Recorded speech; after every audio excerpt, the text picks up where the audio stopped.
Welcome to Kerala kitchen mom's recipes. ഇന്ന് ഞാനിവിടെ ഉണ്ടാക്കാൻ പോകുന്നത് അങ്കമാലിക്കാട് സ്വന്തം പോർക്കും കൂർക്കയാണ്. അപ്പോൾ നമുക്ക് ഇതുണ്ടാക്കാൻ വേണ്ടി സാധനങ്ങൾ എന്തൊക്കെയാണെന്ന് നോക്കാം.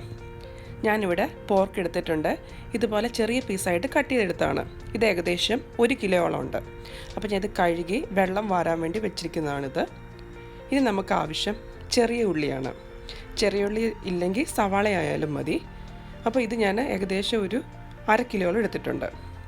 ഇനി വേണ്ടത് ഇഞ്ചി വെളുത്തുള്ളിയും ചതച്ചതാണ്.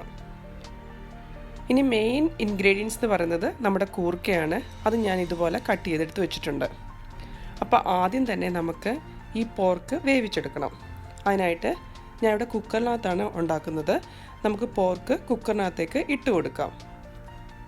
ഇനി ഇതിനകത്തേക്ക് നമ്മൾ നേരത്തെ ചതച്ച് വെച്ചിരുന്ന ഇഞ്ചിയും വെളുത്തുള്ളിയും പേസ്റ്റില്ലേ, അത് 1 ടേബിൾ സ്പൂൺ നമുക്ക് ആഡ് ചെയ്ത് കൊടുക്കാം. അതുപോലെ തന്നെ കുഞ്ഞുള്ളി അരിഞ്ഞത്, കുഞ്ഞുള്ളിയും ഞാൻ എടുത്ത് വെച്ചിരുന്ന സവാളയല്ലേ, അതിൽ നിന്ന് ഒരു സവാളയും കൂടി അരിഞ്ഞിട്ടെടുത്തിട്ടുണ്ടായിരുന്നു. അതുകൊണ്ട് നമുക്ക് ഇതിനകത്തേക്ക് ചേർത്ത് കൊടുക്കാം. അടുത്തായിട്ട് നമുക്ക് വേണ്ടത് കറിവേപ്പില, അതുപോലെ തന്നെ പച്ചമുളക് ഒരു 4-5 പച്ചമുളക് എടുത്തിട്ടുണ്ട്. അതും ഞാൻ ഇതിനകത്തേക്ക് ചേർത്ത് കൊടുത്തു. ഇനി കറിവേപ്പില, ഞാൻ 1-2 തണ്ട് കറിവേപ്പില ഇതിനകത്തേക്ക് ഇട്ട് കൊടുക്കുകയാണ്. ഇനി അടുത്തായിട്ട് നമുക്ക് ഉപ്പ് ചേർത്ത് കൊടുക്കാം. ഞാനിപ്പോൾ 1 ടീസ്പൂൺ ഉപ്പാണ് ഇതിനകത്തേക്ക് ഇട്ട് കൊടുക്കുന്നത്. ആവശ്യമെങ്കിൽ നമുക്ക് പിന്നീട് നോക്കിയിട്ട് ഒന്നുകൂടെ ചേർത്ത് കൊടുക്കാം. അതുപോലെ തന്നെ മഞ്ഞൾപ്പൊടി, ഒരു 1/2 ടീസ്പൂൺ മഞ്ഞൾപ്പൊടി ഞാൻ ഇട്ട് കൊടുത്തിട്ടുണ്ട്. ഇനി അടുത്തായിട്ട് നമുക്ക് വേണ്ടത് ഗരം മസാലയാണ്. ഇത് ഞാൻ പൊടിച്ചെടുത്ത ഗരം മസാലയാണ്. അത് ഞാൻ ഒരു 2 ടീസ്പൂണ് ഇതിനകത്തേക്ക് ഇട്ട് കൊടുക്കുകയാണ്. അടുത്തായിട്ട് നമുക്ക് വേണ്ടത് മല്ലിപ്പൊടി ഞാനിവിടെ ഒരു 2 ടീസ്പൂണാണ് ആഡ് ചെയ്യുന്നത്. ഇനി അടുത്തായിട്ട് ഞാൻ ഇതിനകത്തേക്ക് ചേർക്കാൻ പോകുന്നത് മുളക് പൊടിയാണ്. മുളക് പൊടിയും ഞാൻ 2 ടീസ്പൂൺ മുളക് പൊടിയാണ് ഇതിനകത്തേക്ക് ഇട്ട് കൊടുക്കുന്നത്. ഇനി മെയിനായിട്ട് നമുക്ക് ചേർക്കാനുള്ളത് കുരുമുളക് പൊടിയാണ്. ഞാനിവിടെ കുരുമുളക് പൊടിയും 2 ടീസ്പൂൺ കുരുമുളക് പൊടിയാണ് ഞാൻ ഇതിനകത്തേക്ക് ഇട്ട് കൊടുക്കുന്നത്. ഇനി നമുക്ക് ഒരു സ്പൂൺ വെച്ച് നല്ലതുപോലെ ഇളക്കി ആ പൊടികളും ആ ഉള്ളിയും എല്ലാം കൂടെ നമുക്ക് ആ പോർക്കിനകത്തേക്ക് ഒന്ന് പുരട്ടി കൊടുക്കണം. കൈവച്ച് ഇളക്കുന്നതായിരിക്കും ഇച്ചിരി നല്ലത്. പക്ഷെ ഞാനിവിടെ സ്പൂണാണ് ഉപയോഗിച്ചിരിക്കുന്നത്. സ്പൂൺ വെച്ച് ഇളക്കി എല്ലാ ഭാഗത്തേക്കും നമുക്ക് ആ മസാലയുടെ പൊടി നമുക്ക് ചേർത്ത് കൊടുക്കാം. ഞാൻ ഇതിനകത്തേക്ക് ഒരു കുറച്ച് വെള്ളം ചേർക്കുകയാണ്. വെള്ളം ചേർക്കേണ്ട ആവശ്യം തന്നെ ഇല്ല, എന്നാലും ഞാനൊരു കുറച്ച് വെള്ളം ചേർക്കുകയാണ്. ഇനി നമുക്കിത് അടച്ചു വെച്ച് ഏകദേശം ഒരു 7 തൊട്ട് 8 വിസിൽ വരെ കേൾക്കുന്നതിന് വരെ നമുക്കിത് വേവിച്ചെടുക്കണം. ഈ പോർക്കിന് നല്ല വേവുണ്ട്, അതുകൊണ്ടാണ് 8 വിസിൽ വരെ വേണമെന്ന് ഞാൻ പറഞ്ഞത്. ഇപ്പം നമ്മൾ 8 വിസിൽ അടിച്ചിട്ടുണ്ട്. അതിൻ്റെ പ്രഷറൊക്കെ പോയി നമുക്കിത് തുറന്നു നോക്കാം. കണ്ടില്ലേ, നമ്മുടെ പോർക്ക് ഏകദേശം വെന്ത് വന്നിട്ടുണ്ട്. ഇനി നമുക്കിതിനകത്തേക്ക് നമ്മൾ നേരത്തെ അരിഞ്ഞു വെച്ചിരുന്ന കൂർക്കയില്ലേ, അത് നമുക്കിതിനകത്തേക്ക് ഇട്ട് കൊടുക്കണം. അപ്പോൾ ഓൾറെഡി ആ പോർക്കിൻ്റെ വെള്ളമൊക്കെ അതിനകത്തേക്ക്, ആ നെയ്യും എല്ലാം അതിനകത്തേക്ക് ഇറങ്ങി വന്നിട്ടുണ്ട്. അപ്പോൾ ആ നെയ്യ് തന്നെ കിടന്ന്, അത് ആ പോർക്കിൻ്റെ നെയ്യും ആ വെള്ളവും മസാലയെല്ലാം ഇല്ലേ, അതിനകത്ത് തന്നെ കിടന്ന് ഈ കൂർക്ക വേവണം. എന്നാലേ ആ കൂർക്കയ്ക്ക് ഒരു ടേസ്റ്റ് കിട്ടത്തുള്ളൂ. കണ്ടില്ലേ, ഇനി നമുക്ക് ജസ്റ്റ് ഒന്ന് ഇളക്കി, ഒന്നുകിൽ നിങ്ങൾക്ക് 1 വിസിലൂടെ അടുപ്പിച്ചെടുക്കുക, അതല്ലെന്നുണ്ടെങ്കിൽ ഓപ്പൺ രീതിയിൽ തന്നെ നമുക്കിത് വേവിച്ചെടുക്കാവുന്നതായിരിക്കും. ഞാനിപ്പോൾ കുക്കർ അടച്ചു വെച്ചതിന് ശേഷം 1 അല്ലെങ്കിൽ 2 വിസിൽ അടുപ്പിച്ചെടുക്കുകയാണ്. നമ്മുടെ കൂർക്കയ്ക്ക് അധികം വേവിൻ്റെ ആവശ്യമില്ല, അതായത് പെട്ടെന്ന് തന്നെ അത് വെന്ത് കിട്ടും. അപ്പം ഒരു വിസിൽ അല്ലെങ്കിൽ 2 വിസിലിൻ്റെ ആവശ്യമേ ഉള്ളൂ. അപ്പം ഞാനിത് അടച്ചു വെച്ചിട്ട് ഒന്നുകൂടെ ഒന്ന് വേവിച്ചെടുക്കുകയാണ്. ഇപ്പം നമ്മുടെ കുക്കർ നല്ലതുപോലെ തണുത്തിട്ടുണ്ട്. ഇനി നമുക്ക് തുറന്നു നോക്കാം. കണ്ടില്ലേ, നമ്മുടെ കൂർക്കയൊക്കെ നല്ലതുപോലെ വെന്തിട്ടുണ്ട്. കണ്ടില്ലേ, ഒന്നുകൂടെ ആ പോർക്ക് അതിനകത്ത് കിടന്ന് വെന്തിട്ടുണ്ട്. പോർക്കിന് നല്ല വേവുണ്ട്. അപ്പോൾ കൂർക്കയും കൂടി ഇട്ട് വേവിച്ചപ്പോൾ ഒന്നുകൂടെ നമ്മുടെ പോർക്കും വെന്തിട്ടുണ്ട്. നമുക്ക് കൂർക്ക വെന്തോന്ന് നോക്കാം. കണ്ടില്ലേ, നന്നായിട്ട് തന്നെ കൂർക്കയും വെന്ത് കിട്ടിയിട്ടുണ്ട്.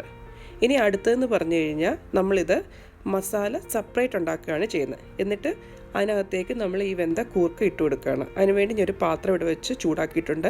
ഇതിനകത്തേക്ക് ഞാൻ വെളിച്ചെണ്ണയാണ് ഒഴിച്ചു കൊടുക്കുന്നത്. എപ്പോഴും പോർക്ക് വയ്ക്കുമ്പോൾ വെളിച്ചെണ്ണ ഒഴിക്കുന്നതായിരിക്കും ഏറ്റവും നല്ലത്. വെളിച്ചെണ്ണ ഇല്ലെങ്കിൽ വെജിറ്റബിൾ ഓയിൽ ആയാലും മതി. അപ്പോൾ ഞാൻ ഇതിനകത്തേക്ക് 2 ടീസ്പൂൺ വെളിച്ചെണ്ണ ഇതിനകത്തേക്ക് ഒഴിച്ചു കൊടുത്തിട്ടുണ്ട്. ഇനി നമുക്ക് ഇതിനകത്തേക്ക് ഇഞ്ചിയും വെളുത്തുള്ളിയും കൂടെ ആ പേസ്റ്റില്ല ജസ്റ്റ് ഒന്ന് ചതച്ചത്, അത് നമുക്കിതിനകത്തേക്ക് ഇട്ട് കൊടുക്കാം. കുറച്ച് മതിയായിരിക്കും, അതിൻ്റെ ഒരു ഫ്ലേവർ കിട്ടാൻ വേണ്ടി മാത്രം. ഇനി നമുക്ക് നന്നായിട്ട് അതൊന്ന് മൂപ്പിച്ചെടുക്കാം. ഇപ്പോൾ അത് നന്നായിട്ട് മൂത്തിട്ടുണ്ട്. ഇനി ഇതിനകത്തേക്ക് നമ്മൾ ഒരു 2 അല്ലെങ്കിൽ ഒരു ഒരു മീഡിയം സൈസ് സവാള ചെറുതായിട്ട് അരിഞ്ഞത് നമുക്കിതിനകത്തേക്ക് ചേർന്ന് കൊടുക്കാം. ഇപ്പം കുഞ്ഞുള്ളി ഉണ്ടെങ്കിൽ അതായിരിക്കും നല്ലത്. ഇപ്പം ഞാൻ സവാളയാണ് ഇതിനകത്തേക്ക് ചേർത്ത് കൊടുക്കുന്നത്. അപ്പം അത് നമുക്ക് നന്നായിട്ടൊന്ന് വഴറ്റിയെടുക്കാം. കുറച്ച് ഉപ്പൂടി ഇട്ട് കൊടുത്തു കഴിഞ്ഞാൽ പെട്ടെന്ന് തന്നെ നമുക്കിത് വഴന്ന് കിട്ടും. ഇപ്പം നമ്മുടെ ഉള്ളി നന്നായിട്ട് വഴന്നിട്ടുണ്ട്. ഇനി നമുക്കിതിനകത്തേക്ക് ഒരു തക്കാളി, ഒരു ചെറിയൊരു തക്കാളി മതിയായിരിക്കും. അതുപോലെ തന്നെ കുറച്ച് പച്ചമുളക്, കറിവേപ്പില ഞാൻ ഇച്ചിരി കൂടുതലായിട്ട് എടുത്തിട്ടുണ്ട്. അപ്പോൾ നമുക്കിത് 3 ഇട്ട് കൊടുത്ത് നല്ലതുപോലെ ഒന്ന് മൂപ്പിച്ചെടുക്കാം. അപ്പോൾ നമ്മുടെ ഈ തക്കാളി ഉണ്ടല്ലോ, അത് ജസ്റ്റ് നമുക്കിതുപോലെ ഒന്ന് ഇളക്കുമ്പോൾ തന്നെ നന്നായിട്ട് വഴന്ന് വരും. അപ്പോൾ നമുക്ക് ജസ്റ്റ് ഇതുപോലെ ഒന്ന് ഇളക്കി, വേണമെങ്കിൽ നിങ്ങൾക്ക് ഇതുപോലെ ഇളക്കിയതിന് ശേഷം ഒന്ന് അടച്ചു വെച്ച് കഴിഞ്ഞാൽ പെട്ടെന്ന് തന്നെ തക്കാളിയും വഴന്ന് കിട്ടും. ഞാൻ പക്ഷേ അടച്ചു വയ്ക്കാതെ തന്നെ ഞാൻ ജസ്റ്റ് ഇങ്ങനെ ഇളക്കി തന്നെയാണ് ഇത് വഴറ്റിയെടുക്കുന്നത്. ഇപ്പോൾ നമ്മുടെ തക്കാളിയും ഉള്ളിയും പച്ചമുളകും കറിവേപ്പിലയൊക്കെ നന്നായിട്ട് വഴന്നിട്ടുണ്ട്.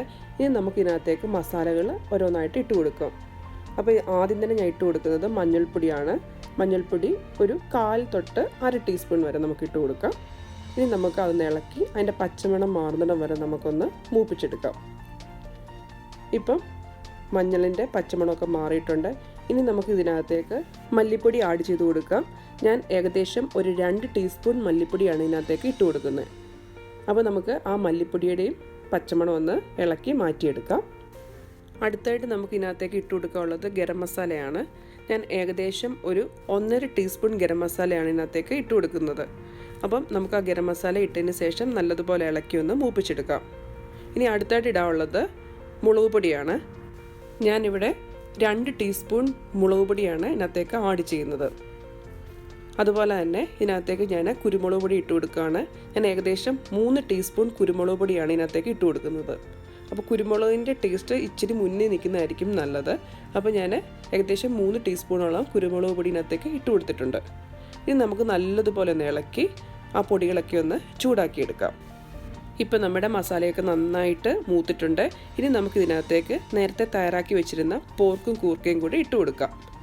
അതിനുശേഷം നമുക്ക് നന്നായിട്ട് ഇളക്കി ഇതെല്ലാം കൂടി നല്ലതുപോലെ ഒന്ന് യോജിപ്പിച്ചെടുക്കാം. ഇപ്പോൾ പോർക്കും കൂർക്കയും ആ മസാലയുമായിട്ട് നല്ലതുപോലെ ഞാൻ യോജിപ്പിച്ചെടുത്തിട്ടുണ്ട്.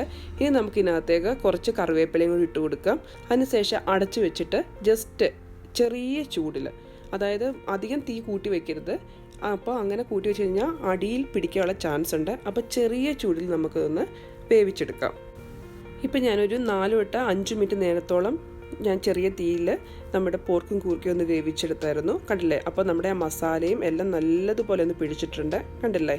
നിങ്ങൾക്ക് ചെറിയ സെമി ഗ്രേവി ടൈപ്പിലാണ് നിങ്ങൾക്കിത് ആവശ്യമെങ്കിൽ ഈ സമയത്ത് കുറച്ച് പെരുംജീരകത്തിൻ്റെ പൊടിയും കൂടെ നമുക്ക് ഇതിനകത്തേക്ക് ചേർത്ത് കൊടുക്കാം. അതിനുശേഷം നന്നായിട്ട് ഇളക്കി നമുക്ക് തീ ഓഫ് ചെയ്ത് നമുക്ക് ഉപയോഗിക്കാം. അതല്ല നന്നായിട്ടൊന്ന് ഡ്രൈ ആവണമെന്നുണ്ടെങ്കിൽ കുറച്ചുകൂടെ നമുക്ക് കുരുമുളക് പൊടി ഇതിനകത്തേക്ക് ആഡ് ചെയ്യാം. എന്നിട്ട് ചെറിയ തീയിൽ വെച്ച് നമുക്കിത് വരട്ടിയെടുക്കാം. അങ്ങനെ നമ്മുടെ അങ്കമാലി സ്റ്റൈൽ പോർക്കും കൂർക്കയും ഇവിടെ റെഡി ആയിട്ടുണ്ട്. എനിക്ക് റെസിപ്പി പറഞ്ഞു തന്നത് സൗമ്യ ചേച്ചിയാണ്. സൗമ്യ ചേച്ചി ഒരുപാട് താങ്ക്സ് കേട്ടോ. അപ്പം നിങ്ങൾക്ക് ഈ റെസിപ്പി ഇഷ്ടപ്പെട്ടെങ്കിൽ ട്രൈ ചെയ്ത് നോക്കുക. അതുപോലെ തന്നെ എൻ്റെ വീഡിയോ ലൈക്ക് ചെയ്യാനും ഷെയർ ചെയ്യാനും മറക്കണ്ട കേട്ടോ. അപ്പോൾ ഇതുപോലത്തെ പുതിയ റെസിപ്പികളായിട്ട് നമുക്ക് വീണ്ടും കാണാം. അതുവരേക്കും ബൈ.